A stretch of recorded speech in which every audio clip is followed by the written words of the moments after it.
This is the Collector Car Podcast, the home for the auto enthusiast. Join Greg Stanley as he applies over 25 years of insights and analytical experience to the collector car market. He will interview the experts and throw in some fun stuff as well. Merry Christmas and happy holidays to everyone. Hey, this is Greg. Today we're going to do something fun and exciting, I hope. I created the 12 Days of a Car Christmas, and a good buddy of mine, John Nelson, a Porsche fan, he is taking on the singing duties, thankfully. So take a listen, and I will tell you why I picked each of these cars at the end of this wonderful song.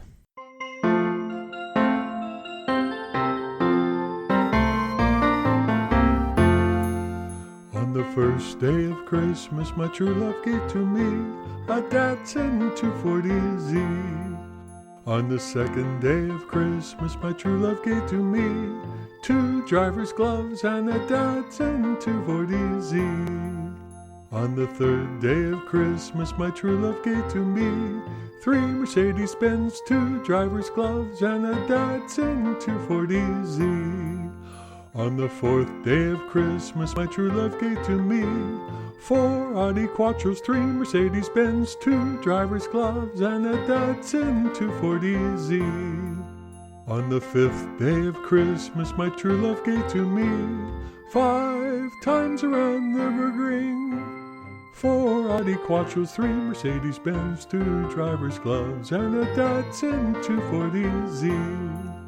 On the sixth day of Christmas, my true love gave to me 6 Beamers beaming 5 times around the Nürburgring, 4 Audi Quattro, 3 Mercedes-Benz, 2 driver's gloves, and a Datsun 240Z.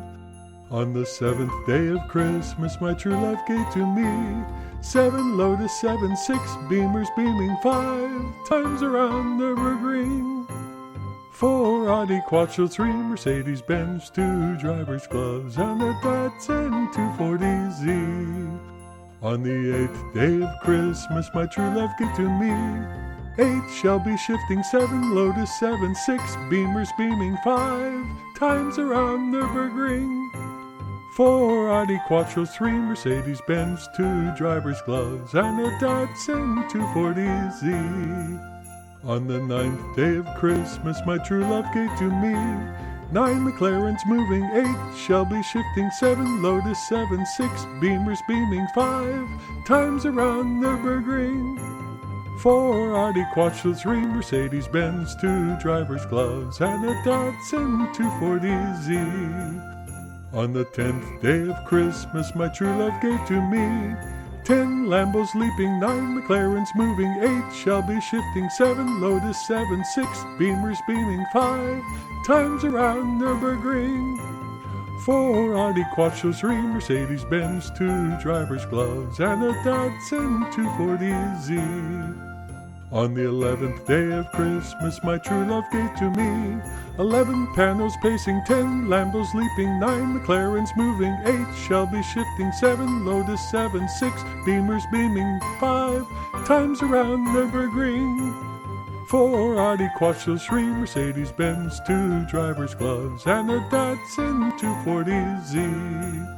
On the 12th day of Christmas, my true love gave to me 12 Dinos darting, 11 Panos pacing, 10 Lambos leaping, 9 McLarens moving, 8 Shelby shifting, 7 Lotus 7, 6 Beamers beaming 5 times around Nürburgring, 4 Audi Quattro, 3 Mercedes-Benz, 2 driver's gloves, and a Datsun 240Z. Wasn't that just lovely?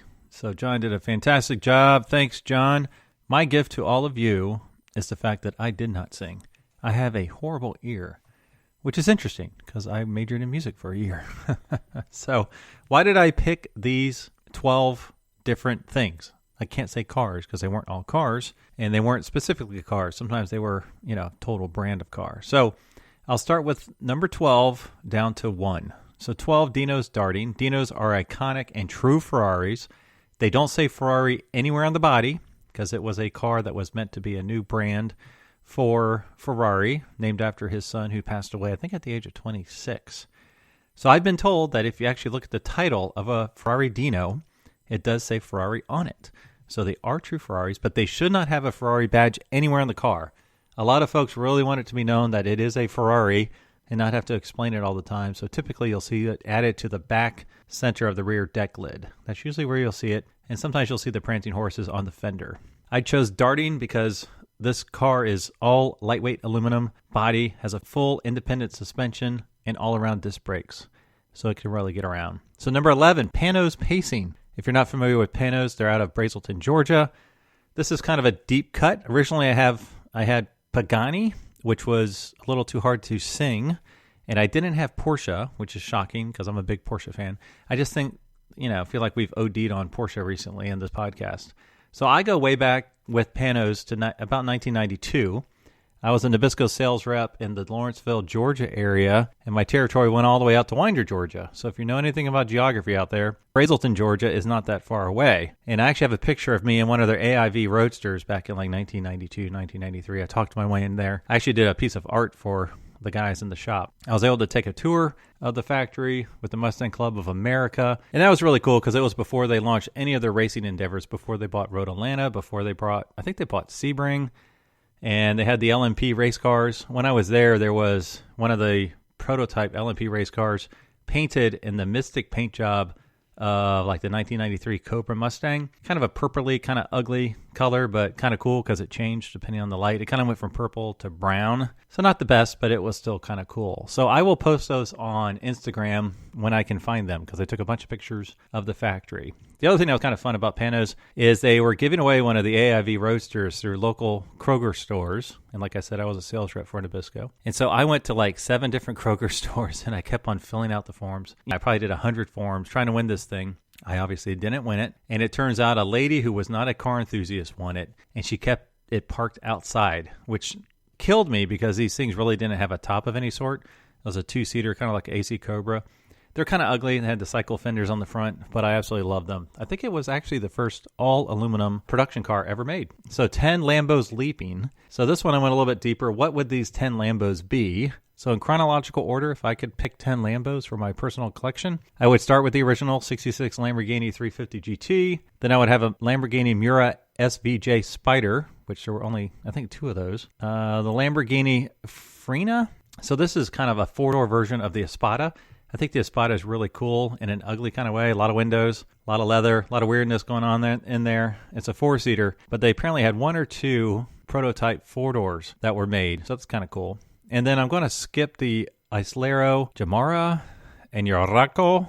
Then I'll go to the Lamborghini Countach. So I would have a white with red, which is the first supercar I've ever seen in person. It was like a 1984 Countach, white with red interior, or the classic red with gold wheels. You got to love that. I'm going to skip the Silhouette as it's kind of, well, it's a precursor to the Jalpa, and it's a rarer car, but the Jalpa I just thought was cooler. I actually stumbled across one of those when I was a little kid, a gold one in a guy's garage in Mandarin outside of Jacksonville, and he said had it for sale for $13,500, and this is like 1986 or so. And I thought, oh, my dad could buy that because I thought he said $1,300. I didn't think he said $13,000.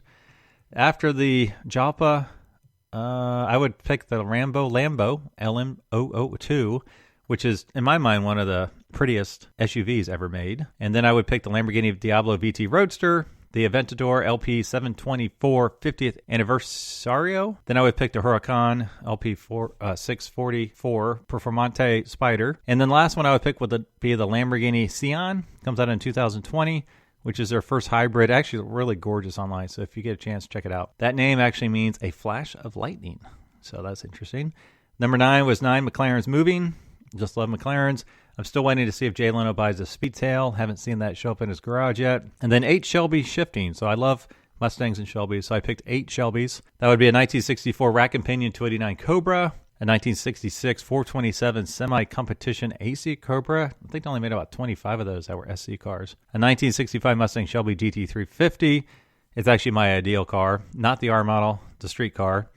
Then I'd love to have one of the 4 1966 Mustang Shelby GT350 convertibles.